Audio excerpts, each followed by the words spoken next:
Isa nga sa mga benefits ng isang OFW is maging independent. At aside doon, nababago yung mentality ng isang OFWs. Dahil nga gusto na nilang makasama yung family nila, gusto nilang maging maiksi nila yung time frame. So, nababago yung mentality of money when it comes to money. Nadidevelop ngayon yung mentality of savings.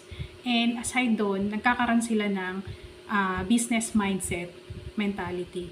So, nangyayari po, naghahanap sila ng mga vehicles para makapag-save ng kanilang pinaghirapan para pagdating nila ng Pilipinas, makapagsimula sila ng negosyo. So, isa sa mga habits na nasisimulan ng isang OFWs is makapag-save nung kanilang pera. So, dahil nga malayo sa loved ones, doon nila nakikita at napapansin kung gaano kaganda at kasarap na kasama yung pamilya habang meron silang business na binubuo.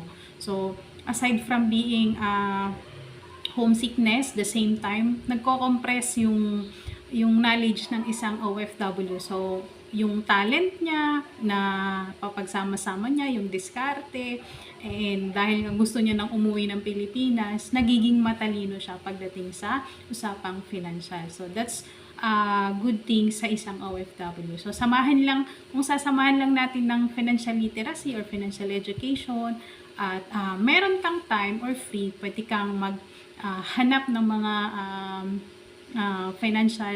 free financial education. Especially here in IMG, nagtuturo ang International Marketing Group sa lahat ng Pilipino to become financially free sa offline and then online. So, yan yung kagandahan. So, I was once an OFW po at unang na-develop sa akin is yung saving mentality kasi gusto ko talagang makasama yung aking anak. No? So, being a single mother, ayun, na-develop yung pagiging independent ko and yung basic knowledge how to handle or handling money. Ayan. So, that's the good thing po. So, maraming salamat and I hope may natutunan ka sa video ito.